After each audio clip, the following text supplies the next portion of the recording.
Ciki Bakri. Saya Muhammad Asbari Lahyar. Saya Siti Vivi Solihati. Saya Dina Prameswari. Saya Dina Mardianti. Dan Aulia Cita. Ciki Bakery merupakan salah satu dari banyaknya UMKM yang berada di Kota Semarang, Jawa Tengah, yang tepatnya berlokasi di Jalan Subali Raya, Krapyak, Semarang Barat, Kota Semarang, Jawa Tengah. Ciki Bakery sendiri didirikan oleh seorang ibu rumah tangga yang bernama Ibu Heni Nugraini. Beliau mendirikan Ciki Bakery ini pada tahun 2015. UMKM Ciki Bakery yang merupakan usaha yang mulai berdiri dari tahun 2015. Usaha ini merupakan usaha industri rumah tangga di bidang produksi pangan atau kuliner. Tahun 2015, Bu Heni mulai menekuni bisnis kuliner roti dan kue. Keterbatasan pengetahuan di bidang baking membuatnya memutuskan untuk mengikuti keterampilan usaha produktif di bidang boga dari Balai Pelatihan Koperasi UKM Provinsi Jawa Tengah tahun 2019. Dari pelatihan tersebut, Bu Heni mendapatkan ilmu baru serta resep roti dan kue, seperti bolu kukus dan donat. Dari mengikuti pelatihan tersebut, juga Bu Heni mendapatkan merek atau nama usahanya. Bu Heni mendapatkan ide nama Ciki Bakery dari salah satu anggota Sri Buga yang diikutinya. Bu Heni merasa sangat terbantu dengan adanya pelatihan tersebut. Tujuan utama Ibu Heni dari Ciki Bakery adalah untuk mendapatkan banyak keuntungan, serta ada harapan yang diinginkan, yakni bisa mengembangkan usaha dengan jangkauan yang lebih luas, merekrut banyak karyawan, dan juga memperbesar tempat usahanya. Jenis usaha Ciki Bakery adalah industri kecil. Dikutip dari buku teori organisasi pada tahun 2021 karya Mahyudin dan kawan-kawan, industri kecil adalah jenis usaha perseorangan yang dilakukan dengan mengubah bahan baku menjadi barang jadi. Dari segi pelanggan, berdasarkan hasil wawancara kami, strategi penjualan dari Ciki Bakery ini dijalankan dengan penjualan melalui reseller, melayani dan menerima pesanan. Yang menjadi fokus utama Ciki Bakery adalah penjualan melalui kantin sekolah, bertarget pasar anak-anak karena 70% penjualan terbanyak adalah pada anak-anak sekolah dan kantin. Ada beberapa produk yang dimiliki Ciki Bakery. Yang pertama ada brownies. Ada brownies cookies dengan harga jual 60.000 per toples, brownies cup dengan harga jual 2.500 per cup, brownies loyang dengan harga jual 60.000, brownies sekat dengan harga jual mulai dari 100.000. Yang kedua ada roti boy mulai dari 4.000, bomboloni 4.000, roti gembong mulai 25.000.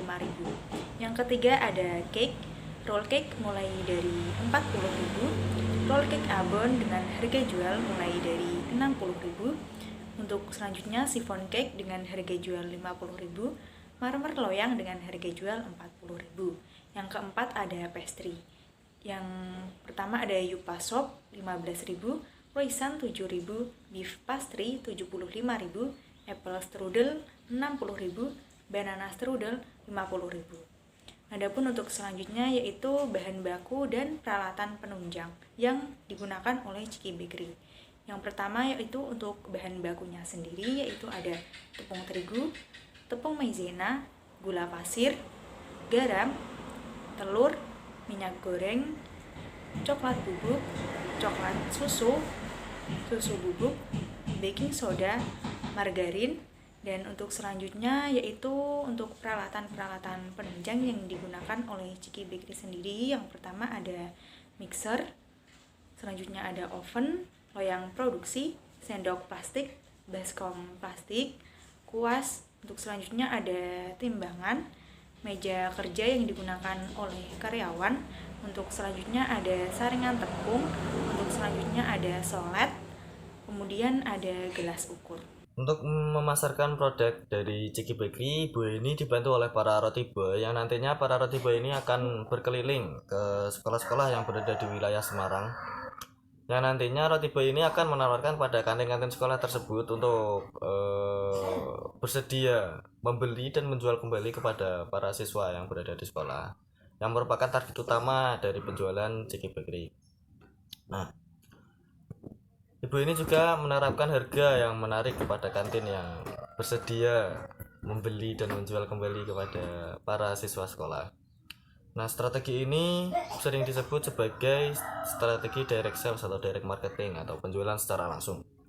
Nah, menurut para ahli yaitu Kotler dan Armstrong, penjualan secara langsung merupakan hubungan yang dilakukan dengan konsumen untuk mendapatkan respon segera dari konsumen dan mendapatkan loyalitas dari konsumen. Direct sales sendiri memiliki beberapa kelebihan. Yang pertama yaitu mendapatkan feedback dari konsumen dengan mudah. Yang kedua, nilai margin yang lebih tinggi. Yang ketiga, model bisnis yang lebih menguntungkan. Direct sales sendiri juga memiliki kekurangan, yaitu yang pertama, relatif cukup sulit untuk dilakukan. Yang kedua, membutuhkan konsistensi. Selanjutnya saya akan menganalisis sumber daya manusia. Sumber daya manusia berdasar teori klasik Adam Smith 1729 sampai 1790 menganggap bahwa manusialah sebagai faktor produksi utama yang menentukan kemakmuran bangsa-bangsa. Alasannya, alam atau tanah tidak ada artinya kalau tidak ada sumber daya manusia yang pandai mengolahnya sehingga bermanfaat bagi kehidupan. Smith juga melihat bahwa alokasi sumber daya manusia yang efektif adalah pemula pertumbuhan ekonomi. Setelah ekonomi tumbuh, akumulasi modal atau fisik baru dibutuhkan untuk menjaga agar ekonomi tetap tumbuh. Dengan kata lain, alokasi sumber daya manusia yang efektif merupakan syarat perlu atau necessary condition bagi pertumbuhan ekonomi. Teori kedua yang digunakan adalah teori klasik menurut J.B. Say, berkontribusi Jean-Baptiste Say 1767 sampai 1832 yang mengatakan bahwa setiap penawaran akan menciptakan permintaannya sendiri atau supply creates own demand. Pendapat Say ini disebut juga dengan hukum Say atau Say's Law. Nah, hukum Say ini didasarkan pada asumsi bahwa nilai produksi selalu sama dengan pendapatan. Tiap ada produksi, maka akan ada pendapatan yang besarnya persis sama dengan nilai produksi tadi. Dengan demikian, dalam keadaan keseimbangan, produksi cenderung menciptakan permintaannya sendiri akan produksi barang yang bersangkutan. Dalam Chiki Bakery, mempekerjakan sebanyak 3 karyawan, dengan 2 karyawan tetap dan juga 1 karyawan tidak tetap. Nah, untuk pembagian tugasnya sendiri, dibagi berdasarkan keahlian dan keterampilan berkualitas yang dimiliki oleh masing-masing pekerja. Pekerja 1 bertugas sebagai baker dan juga bagian utama produksi. Dan pekerja 2 bertugas untuk membantu pekerja 1 dan juga sebagai ahli packing. Dan untuk pekerja ketiga, bertugas untuk menjaga kebersihan area dan juga alat. Nah, target anggota timnya sendiri itu adalah mampu memproduksi pesanan tepat waktu, packingnya cepat dan juga rapi, serta kebersihan area produksi. Sumber daya manusia ini sangat diperhatikan karena sesuai dengan teori Adam Smith dan juga J.B. Say yang menyatakan bahwa sumber daya manusia adalah faktor produksi utama. Dengan adanya produksi akan menghasilkan pendapatan. Strategi yang digunakan adalah dengan memberi penghargaan kepada para karyawan yang rajin dalam bekerja berupa bonus. Nah, untuk jam kerjanya sendiri diberlakukan untuk para pegawai adalah 8 jam untuk setiap hari dengan 1 hari libur. Untuk UMKM Chiki Bakery sebenarnya masih membutuhkan tenaga sumber daya manusia tambahan untuk proses pengiriman. Namun belum menemukan karena masih terkendala untuk mendapat sumber daya manusia yang sesuai dengan keinginan Chiki Bakery. Untuk keuangan sendiri, Chiki Bakery mendapatkan modal 25 juta dari Telkomsel.